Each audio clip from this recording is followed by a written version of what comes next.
Shalom Bapak Ibu dan Saudaraku yang dikasihi oleh Tuhan Yesus Kristus. Kembali kita bersyukur kepada Tuhan atas kasih dan kemurahan-Nya yang selalu menyertai, membimbing, menuntun setiap langkah-langkah kehidupan kita. Haleluya, puji Tuhan. Sebelum kita mendengarkan firman Allah pada saat ini, mari kita berdoa. Terima kasih Bapa, di dalam nama Tuhan Yesus Kristus kami sungguh mengucap syukur atas kasih dan kemurahan Tuhan yang selalu memimpin kami, menyertai kami, sehingga kalau kami boleh ada saat ini, semua karena kasih dan kemurahan Tuhan. Ampuni kami Tuhan dari segala dosa, kesalahan dan pelanggaran kami. Sucikanlah hati, pikiran dan seluruh hidup kami. Kami percaya Tuhan telah mengampuni kami. Darah Yesus yang tercurah di kayu salib telah menguduskan dan menyucikan seluruh kehidupan kami, sehingga kami layak memuji, menyembah dan memuliakan nama Tuhan di tempat di mana kami berada, bersekutu memuliakan Tuhan. Tiba saatnya kami akan mendengarkan firman Allah. Mari Roh Kudus tolong kami. Dalam nama Tuhan Yesus kami berdoa dan bersyukur. Haleluya. Amin.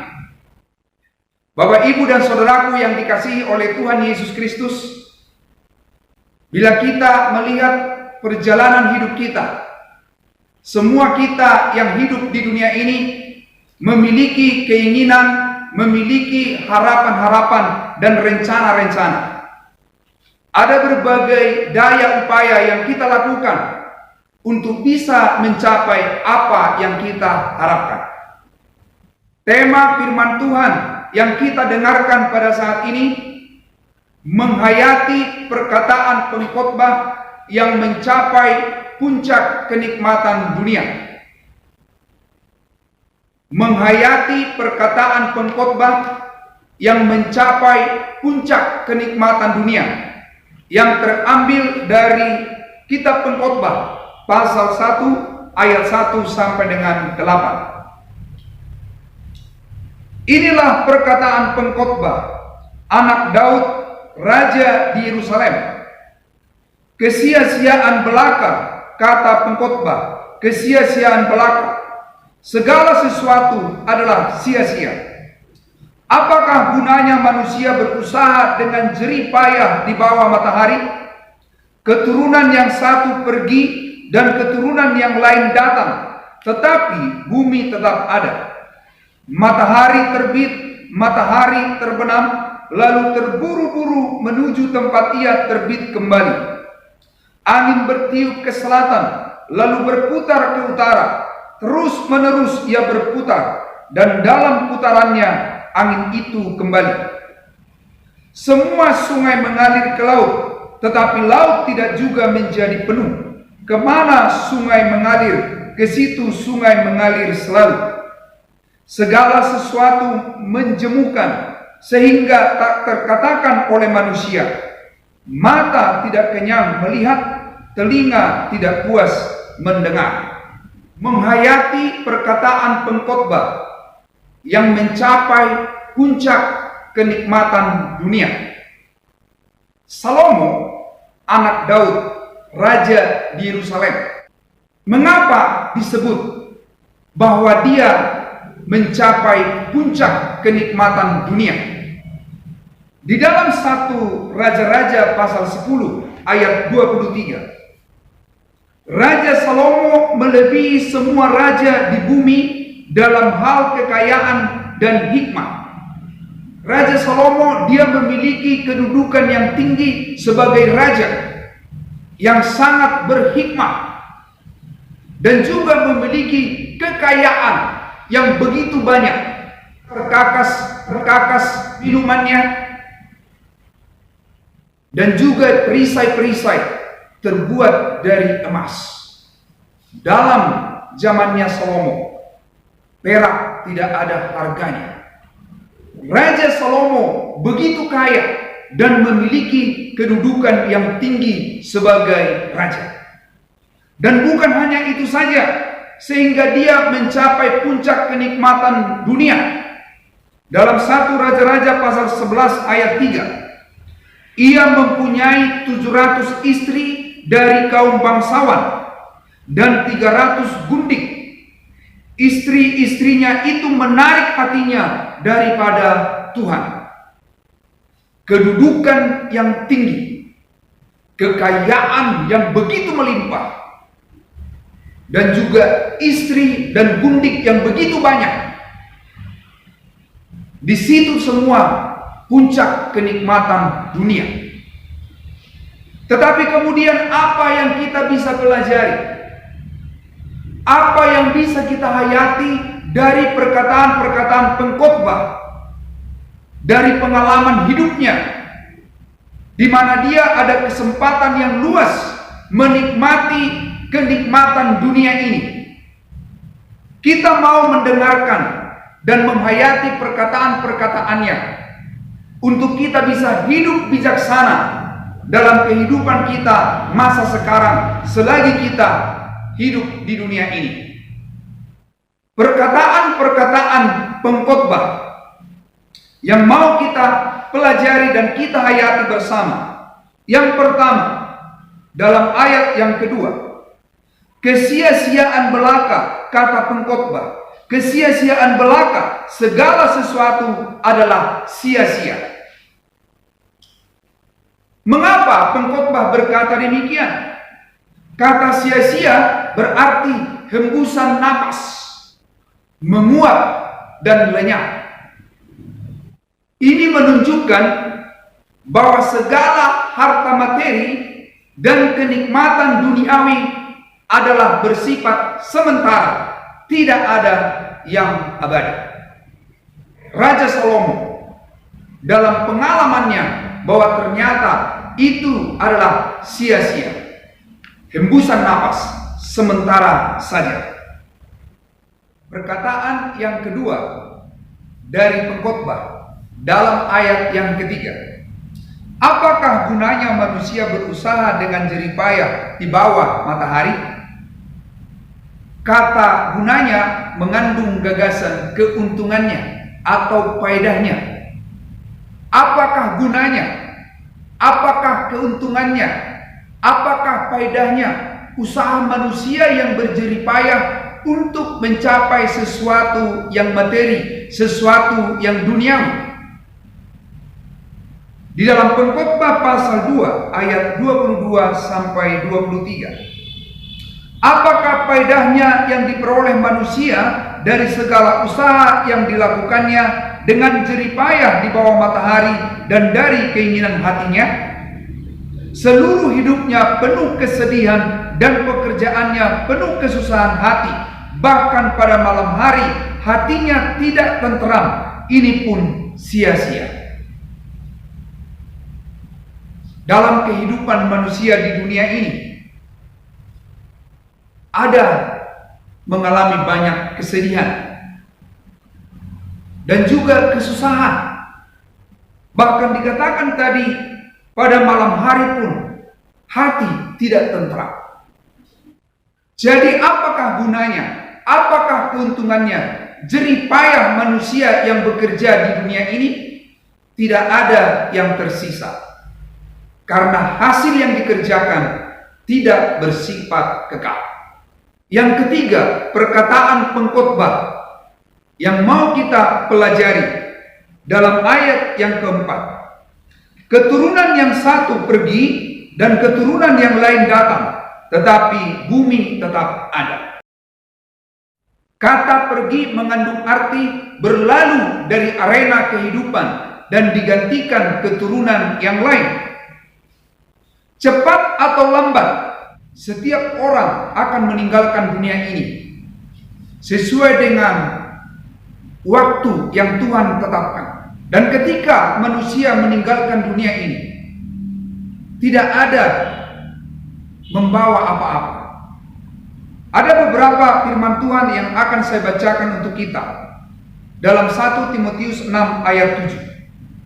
Sebab kita tidak membawa sesuatu apa ke dalam dunia, dan kita pun tidak dapat membawa apa-apa keluar.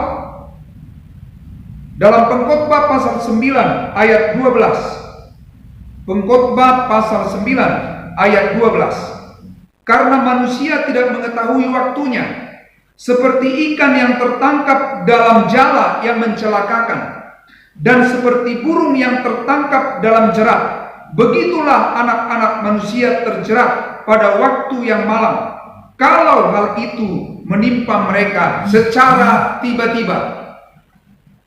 Pengkhotbah pasal 5 ayat 12 sampai dengan ayat yang ke-15. Ada kemalangan yang menyedihkan kulihat di bawah matahari. Kekayaan yang disimpan oleh pemiliknya menjadi kecelakaannya sendiri, dan kekayaan itu binasa oleh kemalangan, sehingga tak ada suatu pun padanya untuk anaknya. Sebagaimana ia keluar dari kandungan ibunya, demikian juga ia akan pergi, telanjang seperti ketika ia datang, dan tak diperolehnya dari jerih payahnya suatu pun yang dapat dibawa dalam tangannya. Ini pun kemalangan yang menyedihkan. Sebagaimana ia datang, demikian pun ia akan pergi. Dan apakah keuntungan orang tadi yang telah berlelah-lelah menjaring angin? Dari ayat-ayat firman Tuhan tadi, kita melihat bahwa kehidupan kita di dunia ini begitu singkat, dan tidak ada seorang pun yang tahu kapan waktunya meninggalkan dunia ini. Bila tiba waktunya, tidak ada yang dapat menolak, tidak ada yang dapat menghalangi, tidak ada daya dan upaya untuk membuat kita hidup bertahan lebih lama. Semua ada dalam kedaulatan Tuhan, semua ada dalam ketetapan Tuhan. Perkataan yang keempat dari pengkhotbah dalam ayat 8 pengkhotbah pasal 1. Segala sesuatu menjemukan sehingga tak terkatakan oleh manusia. Mata tidak kenyang melihat, telinga tidak puas mendengar. Tidak ada yang bisa memberikan kepuasan yang sejati dalam kehidupan manusia. Fakta bahwa segala kehidupan di dunia ini monoton dan menjemukan. Dalam pengkhotbah pasal 5 ayat 9. Siapa mencintai uang tidak akan puas dengan uang. Dan siapa mencintai kekayaan tidak akan puas dengan penghasilannya. Ini pun sia-sia. Ini yang kita lihat dari apa yang disampaikan oleh pengkhotbah. Segala harta materi dan juga segala kenikmatan dunia tidak ada yang memberikan kepuasan yang sejati. Pengkhotbah berkata bahwa semua menjemukan. Manusia dalam berbagai usaha dan kerja keras untuk mencapai kedudukan yang tinggi, untuk memperoleh harta kekayaan yang melimpah dan berbagai kenikmatan dunia, pada akhirnya mencapai kepada titik jenuh dan membosankan. Dan itu semua adalah sia-sia. Dari perkataan-perkataan pengkhotbah, kita menghayati bahwa semua harta materi dan kenikmatan-kenikmatan duniawi, bila itu dijadikan prioritas dan menjadi tujuan hidup, maka akan mendatangkan kesedihan, kemalangan, bahkan kebinasaan. Dalam Matius pasal 6 ayat 19 sampai 21. Janganlah kamu mengumpulkan harta di bumi ngengat dan karat merusakkannya, dan pencuri membongkar serta mencurinya. Tetapi kumpulkanlah bagimu harta di sorga ngengat dan karat tidak merusakkannya, dan pencuri tidak membongkar serta mencurinya. Karena di mana hartamu berada, di situ juga hatimu berada. Injil Lukas pasal 12 ayat 15. Katanya lagi kepada mereka, berjaga-jagalah dan waspadalah terhadap segala ketamakan. Sebab walaupun seorang berlimpah-limpah hartanya, hidupnya tidaklah tergantung daripada kekayaannya itu. Yesus menyampaikan hal yang sedemikian. untuk mengajar kita, mengingatkan kita bahwa harta duniawi yang melimpah tidak memberikan kita kepuasan yang sejati. 1 Timotius pasal 6 ayat 9 sampai dengan 10. Tetapi mereka yang ingin kaya terjatuh ke dalam pencobaan, ke dalam jerat, dan ke dalam berbagai-bagai nafsu yang hampa dan yang mencelakakan, yang menenggelamkan manusia ke dalam keruntuhan dan kebinasaan. Karena akar segala kejahatan ialah cinta uang. Sebab oleh memburu uanglah beberapa orang telah menyimpang dari iman dan menyiksa dirinya dengan berbagai-bagai duka. Firman Tuhan ini mengingatkan kita bahwa prioritas dalam hidup kita dan tujuan hidup kita bukanlah untuk mencari dan mengumpulkan hal-hal yang bersifat sementara yang ada di dunia ini. Prioritas yang kita cari ialah Tuhan. Yang kita cari ialah kerajaannya dan kebenarannya. Dan tujuan hidup kita adalah untuk memuliakan Tuhan, menghormati Tuhan, takut akan Tuhan, mengasihi Allah dan mengasihi sesama. Dalam Mazmur 105 ayat 4, carilah Tuhan dan kekuatannya, carilah wajahnya selalu. Dari perkataan-perkataan pengkhotbah kita menghayati bahwa kenikmatan dan kepuasan ia sesungguhnya terletak kepada apa yang tangan Allah berikan. Makan dan minum dan bersenang-senang dari pekerjaan yang Allah percayakan. Kenikmatan yang sesungguhnya yang dapat kita rasakan apabila kita menghormati Tuhan, apabila kita memiliki hubungan yang dekat dengan Allah. Disitulah kepuasan hidup yang sesungguhnya. Dalam Pengkhotbah pasal 2 ayat 24 sampai dengan 25. Tak ada yang lebih baik bagi manusia daripada makan dan minum dan bersenang-senang dalam jerih payahnya. Aku menyadari bahwa ini pun dari tangan Allah. Karena siapa dapat makan dan merasakan kenikmatan di luar Dia?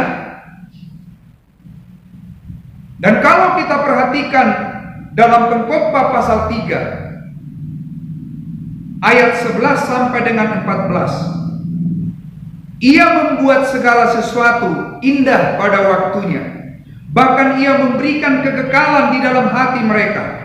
Tetapi manusia tidak dapat menyelami pekerjaan yang dilakukan Allah dari awal sampai akhir. Aku tahu bahwa untuk mereka tak ada yang lebih baik daripada bersuka-suka dan menikmati kesenangan dalam hidup mereka. Dan bahwa setiap orang dapat makan, minum, dan menikmati kesenangan dalam segala jerih payahnya, itu juga adalah pemberian Allah. Aku tahu bahwa segala sesuatu yang dilakukan Allah akan tetap ada untuk selamanya. Itu tak dapat ditambah dan tak dapat dikurangi. Allah berbuat demikian supaya manusia takut akan Dia. Takut akan Allah, menghormati Tuhan, menikmati pemberian Allah. Disitulah kenikmatan hidup yang kita alami. Pengkhotbah berkata dalam Pengkhotbah 5 ayat 17 sampai 18, lihatlah, yang kuanggap baik dan tepat ialah kalau orang makan, minum, dan bersenang-senang dalam segala usaha yang dilakukan dengan jerih payah di bawah matahari selama hidup yang pendek yang dikaruniakan Allah kepadanya, sebab itulah bahagiannya. Setiap orang yang dikaruniai Allah kekayaan dan harta benda dan kuasa untuk menikmatinya, untuk menerima bagiannya, dan untuk bersukacita dalam jerih payahnya, juga itu pun karunia Allah. Dalam perjalanan hidup kita di dunia ini, ada berbagai macam hal yang terjadi yang kita alami. ada suka dan duka. Tetapi sebagai orang yang beriman kepada Tuhan, kita sungguh menyadari bahwa suka dan duka yang Tuhan izinkan adalah untuk kebaikan kita. Kita puas, kita menikmati hidup ini oleh karena kita percaya bahwa Allah selalu ada beserta dengan kita. Hubungan kita yang dekat dengan Tuhan, persekutuan kita dengan Tuhan memberikan kita kepuasan, memberikan kita kenikmatan.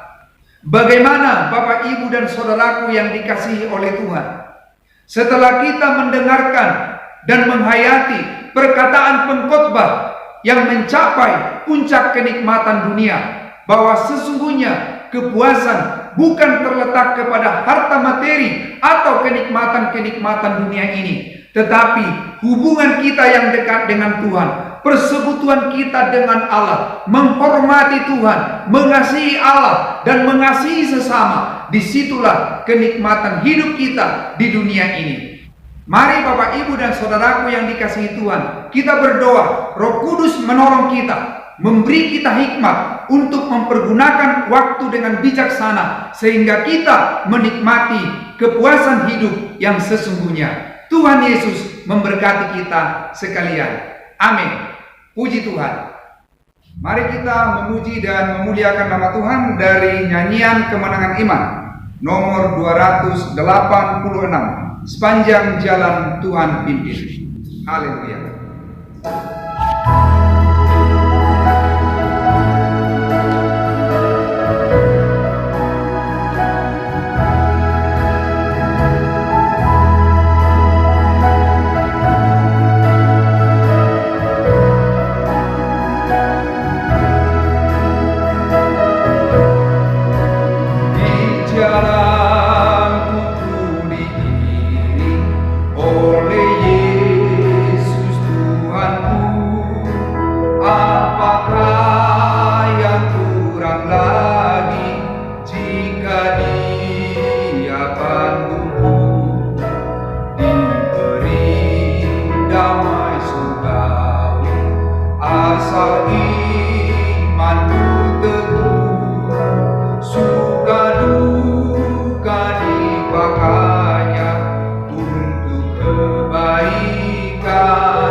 Mari kita berdoa.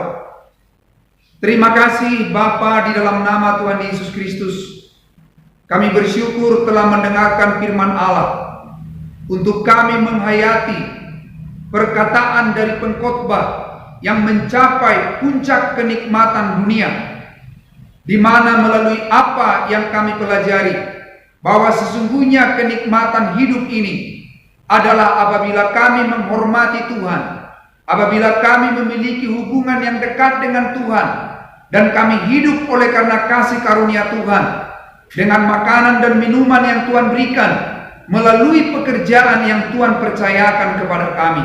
Terima kasih Tuhan, kami bersyukur. Melalui firman-Mu kami diajar bahwa kehidupan kami di dunia ini adalah kehidupan yang sementara, dan segala sesuatu yang ada di dunia ini, materi dan kenikmatan dunia, adalah hal yang bersifat sementara. Oleh karena itu Tuhan, mari Tuhan tolong kami, mari Roh Kudus tolong kami, agar kami semua dituntun dipimpin oleh Roh Kudus untuk kami hidup bijaksana, sehingga kami boleh menikmati kepuasan hidup yang sesungguhnya. Terima kasih Tuhan. Dalam nama Tuhan Yesus kami berdoa dan bersyukur. Haleluya. Amin. Saya mengucapkan selamat hari Minggu kepada kita semua. Tuhan Yesus memberkati, dan kita tetap saling mendoakan. Haleluya. Amin.